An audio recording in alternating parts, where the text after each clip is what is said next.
each individual is responsible for their own wealth. The nation isn't wealthy. There should be taxes. We're not going to hand it to an individual.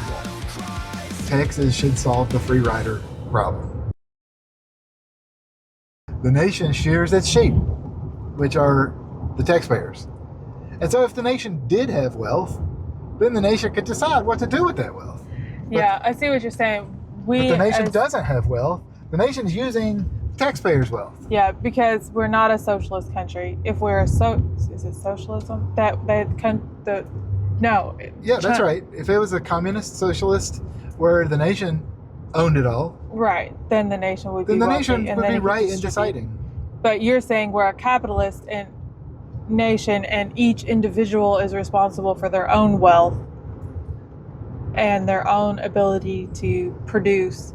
And so the wealth isn't owned by the nation. Our nation isn't wealthy because the nation is wealthy. The nation is wealthy because of the businesses that individuals have created that have a product that other countries want. With one modification, the nation isn't wealthy. Right. The individuals of the country are wealthy because we have the ability to be. And so you're saying that those people should be allowed to choose how their money is spent. Less taxes should be taken from them. But the people who want... that there should be less taxes, because there should be taxes.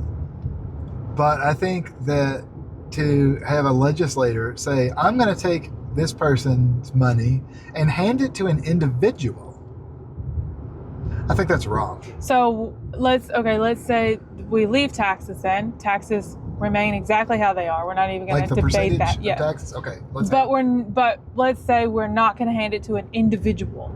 So what should that money go toward? That? How does the country, in your mind, use the money? Economically, I was taught that taxes should solve the free rider problem. And that means that in order to have rockets that like military hardware that can protect our country, you have to have like the space race and be able to send people to the moon. And not everybody wants to pay for that.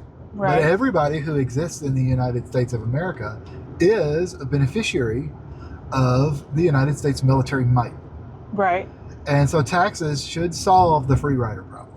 Should the people, the groups that benefit from the government spending for military be privately owned? Should those people who own those companies continue to get wealthy because of... Yeah, I think that a Lockheed Martin and an L3 Harris, these private companies who aren't socialist, in a way they are, because it's redistribution of wealth, it's all tax money, but they can set prices based on demand and all that stuff. So they're kind of free market.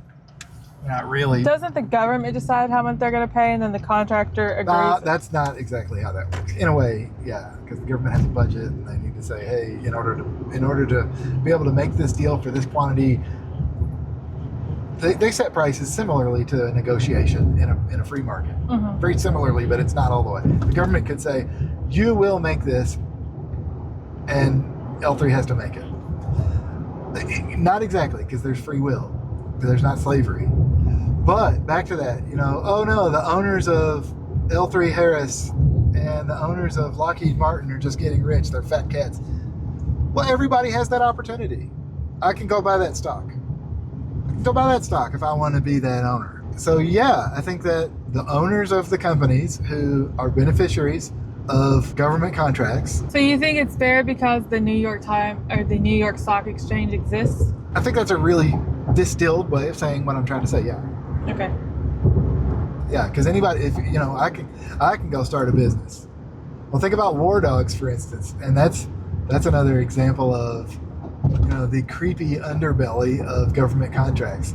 So on one side of the coin, you have the F-35, which is a fifth generation fighter. But on the other side of the coin, you have people smuggling guns and import and export controlled materials for money, and that's not good, right?